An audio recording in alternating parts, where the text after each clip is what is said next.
Évangile de Jésus-Christ selon saint Luc, Luc 21, versets 12 à 19. En ce temps-là, Jésus disait à ses disciples, « On portera la main sur vous et l'on vous persécutera. On vous livrera aux synagogues et aux prisons. On vous fera comparaître devant des rois et des gouverneurs à cause de mon nom. Cela vous amènera à rendre témoignage. Mettez-vous donc dans l'esprit que vous n'avez pas à vous préoccuper de votre défense. C'est moi qui vous donnerai un langage et une sagesse à laquelle tous vos adversaires ne pourront ni résister ni s'opposer. Vous serez livrés même par vos parents, vos frères, votre famille et vos amis, et ils feront mettre à mort certains d'entre vous.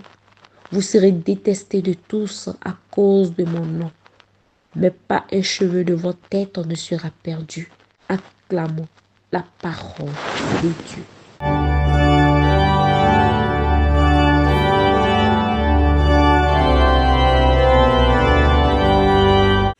Méditation. Ce qu'il faut retenir. Les persécutions sont inévitables lorsque nous annonçons ou vivons comme Jésus nous le demande. C'est-à-dire lorsque nous prêchons la vérité, le salut nous est donné par Jésus-Christ. Les persécutions sont inévitables lorsque nous mettons en marche son programme, le programme de Jésus, l'amour et la compassion. Lorsque nous nous occupons de mettre debout les plus faibles, les persécutions sont inévitables. Les persécutions sont inévitables lorsque nous exigeons le respect de l'être humain dans sa globalité. Les persécutions et les incompréhensions sont inévitables, mais Jésus nous demande cependant de ne pas nous inquiéter. Il nous assure de sa présence. Être chrétien, c'est choisir de faire la volonté de Dieu, ouvrir pour soi et pour les autres le réel, ouvrir pour soi et pour les autres la vie.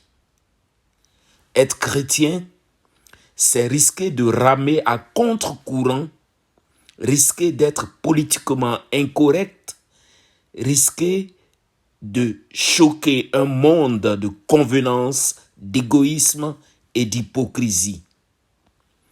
Être chrétien, c'est risquer d'aller plus loin que les lois humaines, les dépasser pour tendre vers la perfection de Dieu, aimer l'autre, comme le Christ nous a aimés, lui qui donne sa vie pour que toute vie, même celle qui semble la plus insignifiante, soit sauvée et soignée. Soyons vigilants. Soyez vigilants. Le monde est à vous comme aux autres. Les aimer, c'est accepter de participer au débat pour faire triompher ce que le Christ nous apporte. Élever l'homme, lui donner la vie en abondance et non le faire subir l'esclavage de la convoitise, des manipulations de toutes sortes, du mensonge, du chacun pour soi. Restons fermes et vigilants. Le Christ est avec nous. Le Christ est avec vous. C'est par votre persévérance que vous garderez votre vie. Amen.